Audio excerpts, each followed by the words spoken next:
Hello and welcome back to the Haunted Slumber. Before we begin tonight's story, take a moment to get comfortable, close your eyes, and let your mind drift. If you're enjoying these tales, don't forget to subscribe and leave a comment. I'd love to know where you're listening from around the world. Now let the lights dim, the curtain rise, and may this story guide you into a deep, haunted sleep. The Marionettes of Black Hollow. There was something about the scent of old paper that always comforted Edgar Haynes. The way it carried the dust of forgotten intentions, the heaviness of words no longer read. He sat alone in the attic of his cramped London flat, the midwinter light casting long gray bars across the floor through the angled skylight. The letter was in his hands, thick parchment, faded ink, the kind of correspondence that didn't just arrive. It arrived. The envelope bore no return address, only his name, written in an ornate, swirling script, Edgar Lysander Haynes. He hadn't been called by his full name in years. Not since before the fire. Not since before the collapse. He slid a thumbnail under the wax seal, half expecting the paper to crumble. Instead, it was smooth, almost warm. To Mr. Edgar Haynes, you are cordially invited to restore and resume the artistic stewardship of the Black Hollow Puppet Theater, located in the hamlet of the same name. The estate, dormant these 92 years, is in your legal possession, as per a sealed trust executed in 1898 by your great-granduncle Jonathan Ellery Haynes. The key is enclosed. The theater waits. We hope you will come soon. There is much to be done. Sincerely, W. Fenwick, Caretaker. Edgar stared at the words, mouthing them again, as if their shape would alter their meaning. A theater. An inheritance? He'd never heard of Black Hollow. The name stirred nothing, no memory, no rumor, not even a smudged reference in one of his grandfather's yellow journals. But something in the back of his mind, a flicker, like curtains moving in an unseen breeze, felt familiar. He turned over the envelope. Inside the folds of the letter, a key nestled in a patch of black velvet, wrought iron, ornate, slightly curved like a musical note, felt unnaturally heavy in his palm. That night Edgar dreamed of strings, dozens of them. They hung from nowhere, from clouds, from ceilings, from stars, and beneath them dangled shadows that twitched and swayed with no wind. The stage beneath was vast, empty, until the curtains peeled back, and he heard clapping. 2 weeks later, he was on a train bound north, clutching a travel bag and a cracked leather journal he hadn't opened in a decade. The countryside grew stranger the further he traveled. Towns with no names, woods that leaned too closely to the tracks, and skies that turned the color of bruises before noon. At the final station, a small, crumbling platform labeled St. Elric's Reach. No one waited for him, but a carriage did, black, polished, drawn by 2 horses with blinders and shaggy manes. The driver did not speak. He only nodded, motioning toward the seat, and handed Edgar a card that simply read, Black Hollow. It took nearly an hour of winding mountain roads to arrive. The village appeared out of the trees like a painting left to rot. Cottages sunken into the earth, windows boarded from the inside, chimneys gaping like mouths.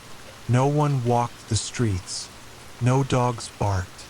Only the crows, perching on telephone poles and bare branches, following the carriage with silent, swiveling heads. And there, at the far edge of the village, rising above the fog like a forgotten cathedral, was the theater. Black Hollow Puppet Theater had once been beautiful. Edgar could see that, even through the filth of time. The graceful arches, the ivy-cloaked spires, the delicate filigree above the doorway in the shape of interlocked hands. But now, it sagged, like something old and sick, too tired to stand but too stubborn to collapse. A figure stood at the front steps, elderly, thin as a cane, wearing a long black coat and a wide-brimmed hat. He bowed as Edgar stepped out of the carriage. "Mr. Haynes," the man rasped. "Welcome home." The caretaker, Fenwick, spoke rarely as he led Edgar through the building. The main lobby had been overtaken by dust and cobwebs, but the chandeliers still hung, glinting like bones. A few faded posters remained on the walls, their ink smeared with age. The Marionettes of Melancholy, the last act of Eliza Gray, Strings of the Hollow, names he didn't recognize. And yet, his pulse quickened. Something pulled at him. Behind the ticket booth, a spiral staircase descended into the backstage halls. Fenwick led him downward. "The building remains as it was," he said. "None have touched it since the night of the fire." "What fire?" Edgar asked, but Fenwick didn't answer. The backstage was immaculate. Not clean, far from it, but untouched, preserved. Costumes still hung on racks. Props lay waiting in crates. The air smelled of lacquer and moths. And at the end of the hall, a door marked "Private Collection, do not enter." Fenwick stopped before it. "You are now the custodian," he said quietly. "The theater answers to you. But remember," he placed a hand on Edgar's shoulder. His fingers were ice. "They remember." Edgar didn't sleep his first night in Black Hollow. He stayed in the apartment above the stage, where the old director had once lived. At midnight, he heard something from the dressing room below, faint creaking, a rustle of fabric. When he crept downstairs, flashlight in hand, he found the door to the private collection open just an inch. He hadn't opened it. Not yet. But inside, something waited. Not asleep, not awake, just waiting for the strings to pull again. Edgar lit a candle before he opened the door. The flashlight he had brought flickered and died the moment he reached the threshold, a detail he dismissed as coincidence, though a knot of unease tightened in his gut. The flame in his hand shivered, casting long, dancing shadows on the peeling wallpaper as he stepped inside. The private collection was a long, narrow room. It smelled of cedarwood and varnish, but underneath that something faintly sweet and rotten. A forgotten perfume. Flowers long dead. Shelves lined the walls, packed tight with marionettes. Dozens of them. Each one hung from iron hooks in the ceiling, strings pulled taut, limbs suspended in awkward, mid-motion poses. Their painted eyes stared outward with lifelike glassiness, some cracked, some pristine. A few had lost hands, or buttons, or patches of hair. One was missing half its face, yet its jaw was still hinged as a frozen mid-laugh. None of them had dust. Not a single one. As though they'd been used. Recently. Edgar didn't touch them. Instead, he slowly walked the rows, candle held high, taking mental notes. Some marionettes wore fine Victorian clothing, laced with gold thread. Others were in costumes of jesters, beggars, nuns, soldiers. There was even a child-sized puppet in a school uniform, eyes wide with fear permanently painted into its face. He felt like he was being watched. When he turned around, nothing had moved. And yet, he could have sworn the puppet near the door had been looking to the left, not straight at him. He left the room quickly, locking the door behind him. That night, the key burned cold in his pocket as he lay awake, heart ticking like a metronome. The following days were filled with restoration. He began cleaning the theater hall, taking stock of props and furnishings. The curtain still moved on its pulleys. The stage floor, though warped in places, was sturdy enough to stand upon. The gas lamps lining the balcony aisles even lit, casting a soft, amber glow over the cracked red seats. But what truly amazed Edgar was the sound. Every creak of the theater had tone, a sort of mournful harmony that echoed with a low, resonant hum, as if the whole building was built to remember music. He would catch himself humming, unconsciously, as he worked. Songs he didn't know, lyrics he couldn't place, tunes that seemed to match the rhythm of his footsteps. One afternoon, while dusting the backstage wings, he found an old director's ledger tucked inside a drawer. It belonged to Jonathan Haynes, his ancestor. The ink was brown and faded, but still legible. He flipped through rehearsal notes, cast lists, sketches of staging ideas, until a particular entry caught his eye. August 2nd, 1897. Tonight they moved on their own. At first, I thought I had left the strings loose. But when I returned from the wardrobe room, the stage marionette had changed position. Entirely. His hand was outstretched like an offer. The children say they hear them whispering now. I told them it was imagination. But even I hear them sometimes. August 9th, 1897. Eliza did not arrive for the morning rehearsal. The townsfolk say she left by horse, but her things remain untouched. And the puppet that shares her likeness was smiling. I swear it, and I did not paint it so. The final entry was dated the night of the fire. It was mostly illegible, but one sentence stood out clearly, written in trembling script. The strings have learned how to pull back. Edgar closed the book. He should have left then. But artists, especially broken ones, are vulnerable to obsession. And Edgar was already beginning to dream of performances, of crowds, of applause, of revival. On the 5th day, he returned to the private collection with a journal in hand and a bottle of oil for preservation. The first puppet he approached, a tall marionette in a formal suit with a violin clutched in one hand, turned its head slightly when he reached for it. Edgar froze. The air was still. The puppet did not move again. He chalked it up to nerves, to lighting, to imagination. And yet he left the room with a creeping sense that the puppets were memorizing him. Not just watching, learning. That night, he wandered the main theater hall again, observing the way the gaslight bounced across the gilded arches. The curtains swayed slightly, though no windows were open. The orchestra pit was still filled with instruments, dusty but intact. He leaned over and plucked a single violin string. It sang, beautifully, perfectly in tune. And then, from the stage, a footstep. He looked up sharply. No one was there. The curtain was still. The silence returned. He laughed nervously, shaking his head. Then he heard it again. A scuffle. A creak. From behind the curtain this time.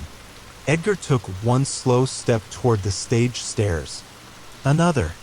The moment his foot touched the wood, the curtain rose. By itself. The stage was empty. But center stage, surrounded by a halo of dust motes, stood a marionette. A new one. One Edgar hadn't seen in the collection. It looked just like him. Same posture. Same coat. Same expression. And around its limbs the strings danced, moving with no hands to guide them. Edgar didn't sleep that night. He sat at the small vanity in his makeshift apartment above the lobby, staring into the cracked mirror. Below his reflection, the puppet's face haunted his memory, so detailed, so precise. He hadn't carved it. He would have remembered. And yet it was there, on the stage, waiting. He should have left. He should have locked the doors and burned the key. Instead, he took out his sketchbook and began to draw stage directions. By the next morning, the theater felt different. The air was charged as if the building itself had exhaled in relief. Edgar moved through it like a man in trance, swept into an idea that he could no longer resist. He unlocked the private collection and began bringing marionettes down to the stage, one by one. He didn't even remember choosing them, only that they were right. Each puppet seemed to have a role, a purpose, a presence. And when he looked at the stage from the seats, he saw them posed as if frozen in the middle of a scene, as though some invisible director had already blocked the play in advance. The townspeople had begun to notice the lights. Black Hollow was quiet, too quiet, and the sight of gas lamps flickering in the long-abandoned theater stirred curiosity and unease in equal measure. A few even knocked on the front doors. Edgar never answered. He didn't have time. There was too much to do. Scripts to write, strings to tie, lighting to adjust, music to practice. And the puppets, they were always shifting. Slightly, subtly, just enough that he never caught them moving directly, only their results. One would be kneeling when it had stood. Another would face stage right instead of forward. Some seemed to inch closer to center stage with each passing night. They were rehearsing, even without him. On the 7th night, Edgar played a piece on the theater's grand piano. He didn't know the song. His fingers moved without thought, guided by a melody that seemed to already live in the keys. The music rose like a tide, somber, elegant, aching, and as it filled the theater, he heard something behind him. The puppets were moving in time, not chaotically, not violently, gracefully. Their limbs shifted with the music as if gently pulled by unseen strings. One raised its hand, another turned its head.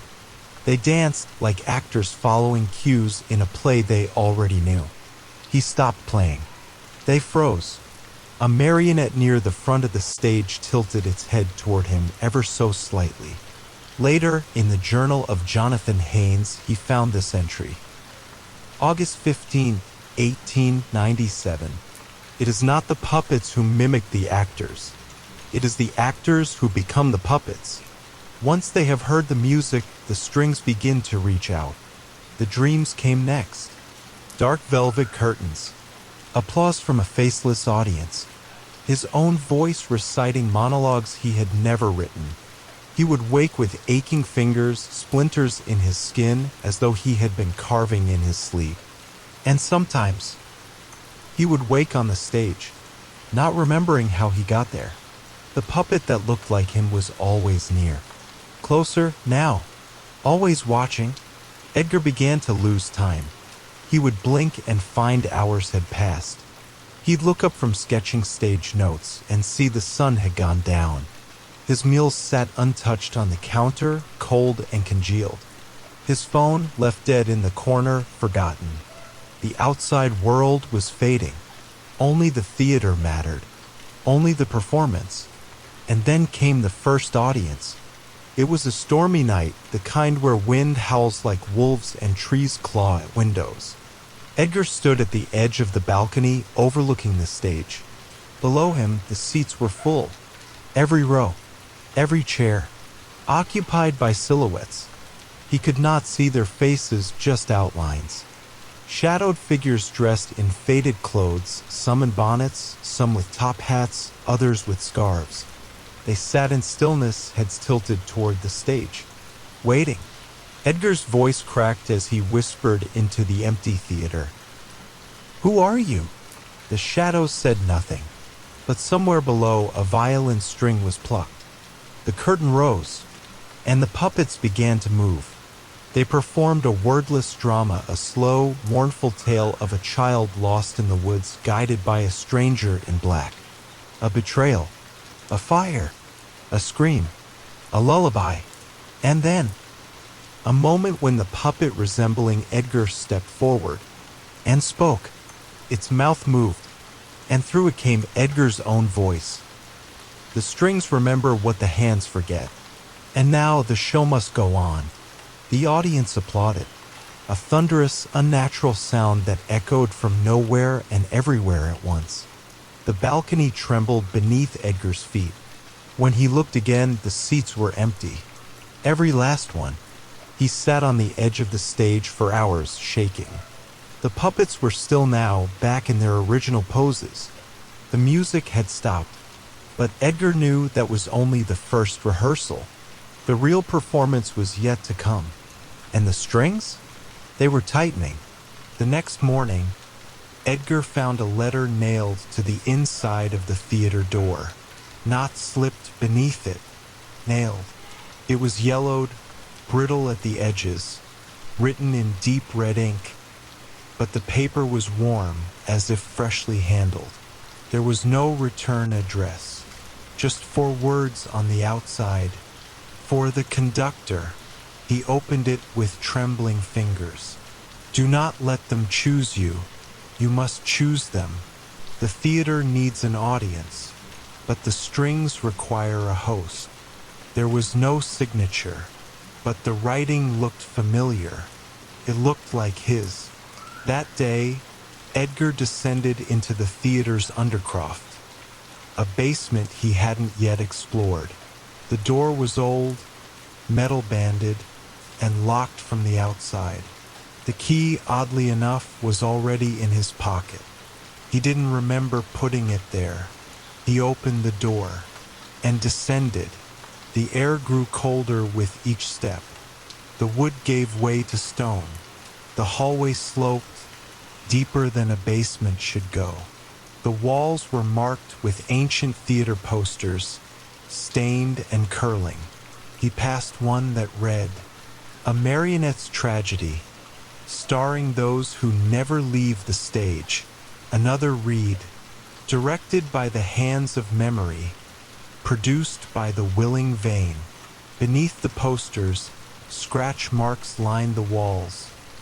Long, ragged clawings, as if someone or something had tried to climb back up or escape. At the end of the hallway was a door. Unlike the rest of the theater, this door was pristine. Black wood, brass knob, a single golden plaque. The conductor's chamber. He opened it. Inside was not a room, but a stage, a miniature theater, perfect in every detail. Velvet curtains, rows of empty seats no larger than bottle caps, a carved proscenium that shimmered with detail. Strings hung from the ceiling, crisscrossing in an invisible web, and standing in the center of it all was a marionette, dressed like him, again. But this one was older, its face more worn, its eyes more sunken. One of its arms was splintered and mended with copper wire. On its back were carved tiny letters. He leaned closer. They spelled, "Edgar Vance, 5th conductor." He stepped back. What did that mean? 5th? Had there been others? He returned upstairs in a daze, trying to convince himself it was all an elaborate prank. A leftover relic, a forgotten installation by a previous owner. But something deeper in his chest knew. This wasn't a set. It was a ritual, and he was in it. The following evening, the puppets had moved again. Only this time they were waiting for him. Not in their usual spots, not posed mid-scene or in the wings. No, tonight they were gathered in a half-circle at the center of the stage, facing an empty chair. A conductor's chair. There was a script on it. He picked it up. Its title was simply Finale. There were no lines, just stage directions. The first one read, "Conductor enters. Strings descend." He looked up. Above him, hundreds of strings swayed in the rafters, reaching down slowly, like vines in slow motion. Each glistened slightly, as though wet with something thicker than water. He didn't know why, but he sat. As he did, the strings snapped taut. not on the puppets, on him. Invisible filaments brushed his arms. One wrapped around his wrist. Another tightened at his shoulder. Something cold touched the base of his skull. He screamed, and everything went black. He awoke hours later in the box office lobby, alone, or so he thought, until he looked in the mirror and saw a thin red groove around his neck, like the mark of a string. From that moment, Edgar began to change. He stopped eating. His reflection didn't always move when he did. And worse, the puppet version of him, it was now sitting in the conductor's chair on the stage. It grinned, a small carved smile, and he could feel the same expression stretching across his own face. Unwillingly, later, while searching the archives of the town library, Edgar uncovered an old news clipping from 1938. The headline read, "Local theater closes after tragic accident. Puppet master found hanging above stage." Beneath the article was a black and white photo. The man was smiling, the same smile Edgar had now. When he returned to the theater, the walls whispered. Not figuratively, they whispered. His name, his lines, the scenes to come. The voices layered over each other like an audience chattering before a show. And somewhere in the chaos, a voice louder than the rest. "You're doing beautifully, Edgar. Just one more act. Then you'll join the cast forever." The night of the final show arrived without warning. There were no tickets sold, no posters printed, but still the theater was full. Edgar stepped onto the stage as if pulled by strings, though none were visible now. The air was thick with incense and something else, something like dust from old bones. Rows upon rows of marionettes filled the audience. They sat in perfect silence. Some were made of wood, others porcelain. A few were impossibly human-looking. They all faced forward. None blinked. None breathed. Some wore Victorian gowns. Others tattered suits. A few had tags around their necks, names engraved in faded ink. Henry Crail, third conductor. Margaret Holloway, stage mistress. Elias Ward, founder. And in the front row, sitting upright with its head tilted ever so slightly, was the marionette of Edgar himself. It didn't smile. It simply watched. The lights dimmed. The curtains opened by themselves. And the stage came alive. He didn't remember walking, but he moved. He didn't remember rehearsing, but he spoke.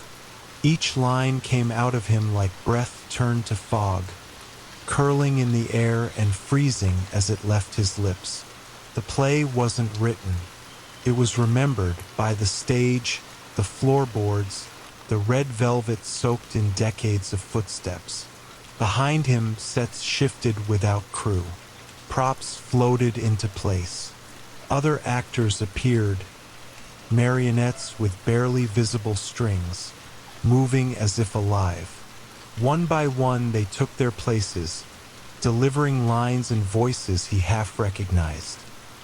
Whispers from the basement, sighs in the rafters, sobs from the dressing rooms. The story they told? A man becomes a puppet to entertain the dead, and as he performs, he forgets that he was ever alive.